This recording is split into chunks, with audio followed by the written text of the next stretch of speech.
మీకు నోరూరించే రెసిపీ చెప్పనా అండి? గోంగూర పచ్చడిలు. అంటే మొహం వెలిగిపోతుంది గదండీ! ఆ టేస్టే వేరండి. అలాగే తోటకూర అనగానే మొహం చిట్లించకండి. తోటకూర, పచ్చడిలు, పులుసు పెట్టుకుంటే ఎక్సలెంట్ ఉంటుందండి. ఒకసారి చేసి టేస్ట్ చేసేయండి మరి. హలో మగవలు! హాయ్ మహారాజాస్! ఎలా ఉన్నారందరూ? Welcome back to Magava vlogs. ముందుగా మనము ఉల్లిపాయి, పచ్చిమిర్చి చీలికల్ని ఇలాగ దోరగా వేయించేసుకోవాలండి.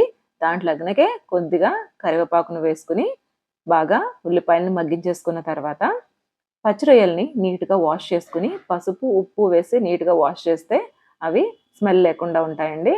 వాటిని కూడా ఇలా వేసేసుకొని ఒక నిమిషం పాటు ఉల్లిపాయలతో పాటుగా మగ్గించేసుకోండి. మగ్గిపోయిన తర్వాత ముందుగా తరిగి పెట్టుకున్న తోటకూర ముక్కల్ని కూడా ఇలాగ మనము వేసేసుకోవాలండి.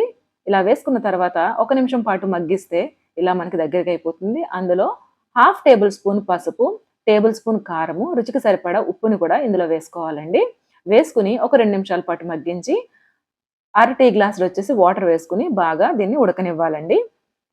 ఉడకనిచ్చిన తర్వాత కొంచెం పెద్ద నిమ్మకాయ సైజులో చింతపండుని తీసుకుని దాన్ని రసాన్ని ఇలాగ వేసుకోవాలండి. మీకు పులుపు కొంచెం క్వాంటిటీ ఎక్కువ కావాలనుకుంటే కొంచెం చింతపండుని పెంచుకోండి.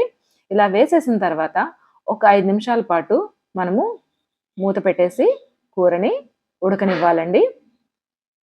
ఉడికిన తర్వాత మనకి ఈ మాత్రం దగ్గరికి కన్సిస్టెన్సీ అనేది వచ్చేస్తే మాత్రం పులుసు అనేది రెడీ అయిపోయినట్టే. తర్వాత కొత్తిమీరతో గార్నిష్ చేసుకుంటే సరిపోతుందండి. చూస్తున్నారు కదా! టేస్టీ రెసిపీ తోటకూర, పచ్చి పులుసండి. చాలా చాలా బావుంటుంది. తోటకూరలో ఐరన్ కంటెంట్ ఎక్కువ ఉంటుంది. అది ఒకవేళ పిల్లలు తినను అంటే మాత్రం ఈ కాంబినేషన్ ట్రై చేసేసేయండి. మీకు కూడా నచ్చి తీరుతుంది కంపల్సరీ. సో, ఈ టేస్టీ రెసిపీ కనుక మీకు నచ్చినట్లయితే లైక్ చేయండి, షేర్ చేయండి. సబ్స్క్రైబ్ చేసుకోవడం మాత్రం మర్చిపోవద్దండి. బాయ్ బాయ్ అండి.